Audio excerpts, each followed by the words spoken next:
ಸ್ನೇಹಿತರೆ, ನಮ್ಮ ವಿಡಿಯೋ ಬರ್ತಾ ಇದೆ. ನೀವು ಲೈಕ್ ಮಾಡಿ ನಮ್ಮ ವಿಡಿಯೋಕ್ಕೆ. ನಾರೇ KKR ಕೋಚ್ ಆಗೀನಿ. ಮೊದ್ಲು 4 ಮಂದಿಗೆ ಇಟ್ಕೊಳ್ಳೋದಿತ್ತು, ಈಗ 6 ಮಂದಿ ಕೊಟ್ರಪ್ಪ. ಈಗಂತೂ ಫುಲ್ ಮೊದ್ಲೇ ಫೈನಲ್ ಹೊಡೆದೇವ ನಾವು. ಆದ ವರ್ಷ ಇದೊಂದು ವರ್ಷ ಬರ್ಕೊಂಬಿಡ್ರಿ. ನಮ್ದು ಕಪ್ ಅಂತೂ ಹೊಡಿದ್ ಫಿಕ್ಸ್ ಐತಿ. ಈಗ 6 ಮಂದಿ ಯಾರ್ಯಾರು ಅಂದ್ರೆ ನಾನು ಡಿಸೈಡ್ ಮಾಡಿಲ್ಲಪ್ಪ. ಇನ್ನ ಡಿಸೈಡ್ ಮಾಡಿ ಹೇಳ್ತೀನಿ ನಿಮಗೆ ಯಾರ್ಯಾರು ಅಂತೇಳಿ. ಹಾಗಾದ್ರೆ ಲೈಕ್ ಮಾಡಿ ನನ್ನ ವಿಡಿಯೋಗ. ಆದ ವರ್ಷ ಸೆಮಿಫೈನಲ್ದಾಗ ಹೊರಗೆ ಬಿದ್ದೇವಿ. ಅದ್ರಾದ್ಮೇಲೆ ಆರ್ಆರ್ದವ್ರು ನಮಗೆ ಏನು ಮಾಡಿ ಹೊಡೆದ್ರು ನಾವು ಆರ್ಆರ್ದವ್ರಿಗೆ ಹೊಡೆದೇ ಒಂದು ಫೈನಲ್ ಬರ್ತಿದ್ದೇವೆ. ಅಲ್ಲಿ ಏನ್ರಿ ಲಿಂಬಿಕಾಯಿ ತಿರುಗಿಸಿ ಆಟ ಗೆದ್ದು ಬಿಡ್ತಿದೆ. ಅದು ಹೋಲ್ ಬಿಡುಪ್ಪ.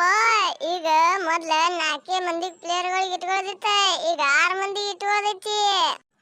ಯಾರ್ಯಾರು ಇಟ್ಕೊಳ್ಳೋದೈತಪ್ಪ ಕಮೆಂಟ್ ಒಳಗೆ ಮಾಡ್ಬಿಡ್ರಿ. ಯಾರ್ಯಾರು ನಿಮ್ಮ ಪ್ಲೇಯರ್ ಯಾರು ಇಷ್ಟ ಕಮೆಂಟ್ ಒಳಗೆ ಹಾಕ್ಬಿಡ್ರಿ.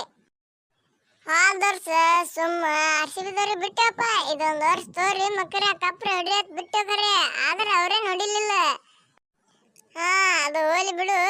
ವರ್ಷ 4 ಮಂದಿ ಪ್ಲೇಯರ್ಗಳಿಗೆ ಇಟ್ಕೊಳ್ಳೋದಿತ್ತ, ಈ ವರ್ಷ 6 ಮಂದಿ ಕೊಟ್ರ. ಹಂಗಂದ್ರೆ ನಾವು ಬಿಡಂಗಿಲ್ಲ. ಬಂದು ಫೈನಲ್ ಹೊರಗಿಸಿನ ಧೂಳೆ ಬಿಡಿಸ್ಬಿಡ್ತೇವೆ ನಾವು. ಧೋನಿ ಈ ವರ್ಷ ಆಡ್ತಾನಿಲ್ಲಪ್ಪ. ಕಮೆಂಟ್ ಹಾಕ್ಬಿಡ್ರಿ ಮನ್ಸಿಗೆ ಏನೈತಿ. ಧೋನಿ ಈ ವರ್ಷ ಆಡ್ತಾನೆ ಇಲ್ಲ. ಆಡ್ತಿರ್ತಿಕೋ ಜೈ CSK ಅಂತ ಕಮೆಂಟ್ ಹಾಕ್ಬಿಡ್ರಿ. ಅದೇ ನಮ್ಮ ಚಾನಲ್ಗೆ ಸಬ್ಸ್ಕ್ರೈಬ್ ಮಾಡ್ಬಿಡ್ರಿ. ಹಂಗೆ ಲೈಕ್ ಹೊಡ್ರಿ. ನಿಮ್ಮ ದೋಸ್ತರಿಗೆ ಶೇರ್ ಮಾಡ್ರಿ ವಿಡಿಯೋ.